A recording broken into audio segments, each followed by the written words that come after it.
नमस्कार मंडळी, आज आपण पाहतोय समर स्पेशल किंवा उन्हाळा स्पेशल दही भाताची रेसिपी. आता पारंपरिक दही भातसुद्धा आपण दरवेळेस खात असतो. पण हा आजचा जो काही भात आहे, तो वेट लॉस फ्रेंडली आहे. जे कोणी वेट लॉस करत असतील किंवा वेट मॅनेजमेंटसाठी तुम्ही या भाताचा वापर करू शकता किंवा हा भात ट्राय करू शकता. खरंच अप्रतिम चवीला आणि तितकाच बनवायला सोपा. तर चला आता ही रेसिपी पाहूया. त्यासाठी काय करायचं आहे, अर्धा लिटर दही घेतलं आहे. हे घरगुती घरचंच दही आहे. हवं तर पॅकेटचं सुद्धा तुम्ही वापरू शकता. पण साधारणतः आता किती दही, किती आणि आपण राईस वापरलंय तेही सांगते. म्हणजे 3 एक क्वांटिटी असली पाहिजे. म्हणजे दह्याची क्वांटिटी 3 वाटी असेल, तर 1 वाटी तुमचा भात असला पाहिजे. यामध्ये चवीनुसार मीठ आणि जिरंपूड टाकले साधारणतः 1 चमचा. त्यानंतर आपण ब्लॅक पेपर टाकलेला आहे साधारणतः 1 छोटा चमचा. यापेक्षा जास्त नको. छान चव येते आणि अगदी हा वेट लॉसमध्ये खूप जास्त मदत करतो. हाय फायबर प्रोटीन रिच हा कर्ड राईस तुम्ही नक्की ट्राय करा. आता भाताला थोडंसं टेक्स्चर क्रीमी येण्यासाठी आणि थोडंसं लिक्विडी होण्यासाठी आपण इथे काय केलेलं आहे, ताक जे आहे ते वापरलेलं आहे. बरेच जण दूध टाकतात, पण दूध आणि दही हे विरुद्ध कॉम्बिनेशन आहे. त्यामुळे बिलकुल वापरू नका. ताक वापरा. आता इथे आपण फायबरसाठी काय केलेलं आहे, की भरपूर अशा भाज्या घेतलेल्या आहेत. जसे की काकडी, गाजर प्रत्येकी एक नग वापरलेलं आहे. भरपूर असा कोथिंबीरसुद्धा बारीक चिरून घेऊ शकता. याचबरोबर यामध्ये जर तुम्हाला थोडा पुदिन्याचा फ्लेवर आवडत असेल, तोही टाकला तरी पुदिन्याची 4-5 पानं तरी चालतील. सगळं मिश्रण एकजीव करा आणि त्यानंतर शिजवून घेतलेला पांढरा भात आहे. केवळ मी थोडंसं मीठ टाकून शिजवून घेतलाय आणि तो पूर्ण थंड झाला, की मग तो सुटसुटीत होतो. तो ॲड करायचा. कधीही गरम भात या दह्यामध्ये मिक्स करू नये. तर तो भात पूर्णपणे थंड करावा. अर्थातच जर तुमच्याकडे गरम भात करायचा वेळ नसेल, तर तुम्ही लेफ्ट ओव्हर भाताचं सुद्धा म्हणजे रात्रीच्या आदल्या दिवशी जो काही भात उरलेला असतो फ्रीजमध्ये ठेवलेला, तोही भात वापरला तरी चालेल. अशा प्रकारे हा दही भात तयार होतो. आता त्यानंतर आपण एक तडका तयार करतोय. यासाठी मी कास्ट आयर्नचा जो पॅन आहे, त्यामध्ये 1 चमचा साजूक तूप घेतलंय.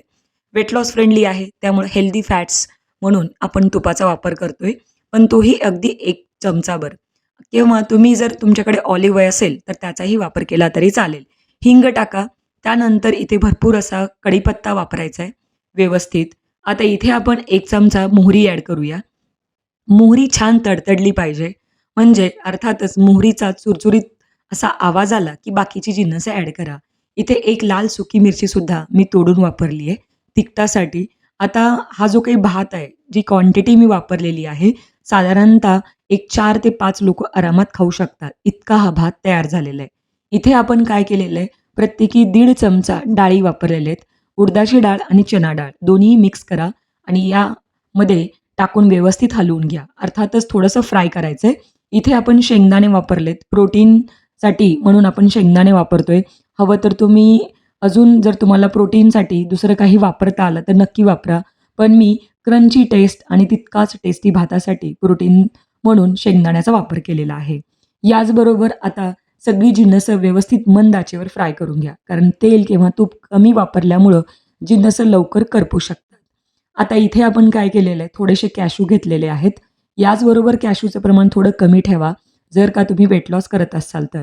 अशा प्रकारे पूर्णपणे फोडणी तयार झाली, की मग आपण ही फोडणी या भातावर ओतून घ्या. आता जर तुम्ही वेट लॉस करत नसाल, तर तेलाचा किंवा तुपाचा वापर जास्त करू शकता. वेगळे शेंगदाणे असे तळून घेऊन वापरू शकता. म्हणजे तेल जरी तुम्हाला आवडत असेल, तर तसंही केलं तरी चालेल. पण मी सुरुवातीलाच सांगितल्याप्रमाणे, की आपण weight loss friendly curd rice बनवतोय. त्यामुळे शक्यतो इथे मी कमी तूप आणि तेलाचा वापर केलेला आहे.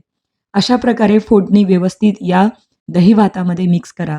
आता अजून एक महत्त्वाची टिप, ज्यांना थोडाफार कांदा आवडत असेल, त्यांनी यावरती टाकून खावावा. आता यामध्ये मिक्स करण्याचं रिझन असं, न करण्याचं रिझन असं, जर का हा भात उरला आणि फ्रीजमध्ये गेला, तर त्याचा स्मेल येऊ शकतो कच्चा कांदा ॲड केल्यामुळं. त्यामुळं मी ज्यावेळेस खाते त्यावेळेलाच ते ॲड करते आणि हा भात किमान 2 दिवससुद्धा फ्रीजमध्ये छान आरामात टिकतो. त्यामुळे तुम्ही उन्हाळ्यात 1 दिवस बनवून दुसऱ्या दिवशी जरी खाल्लात, तरी तो स्पॉईल होणार नाही. अर्थातच खूप छान राहणार आहे. नक्की ट्राय करा. अशा प्रकारे आपला हा वेट लॉस फ्रेंडली उन्हाळा स्पेशल दही भात तयार आहे. फायबर रिच, प्रोटीन रिच आपला हा भात नक्की ट्राय करा आणि तुम्हाला जर का वेट लॉसच्या रेसिपी आवडत असतील, तर मला कमेंटमध्ये नक्की सांगा. इथून पुढं आपण दररोज एक वेट लॉसची रेसिपी पाहू. आता होळी स्पेशल तुम्हाला कुठल्या रेसिपी पाहायला आवडतील त्याही सांगा. या अगोदर ऑलरेडी पुरणपोळी, कटाची आमटी जे पारंपरिक पदार्थ बनवतात त्या सगळ्यांच्या रेसिपी आपल्या चॅनलवर ऑलरेडी आहेत. तर तुम्ही नक्की पाहू शकता. अशा प्रकारे आपला weight loss friendly curd rice तयार आहे. नक्की ट्राय करा. रेसिपी कशी वाटली ते नक्की सांगा. ॲज युजुअल रेसिपी पाहिल्यानंतर चॅनलला लाईक, शेअर, सबस्क्राईब नक्की करा.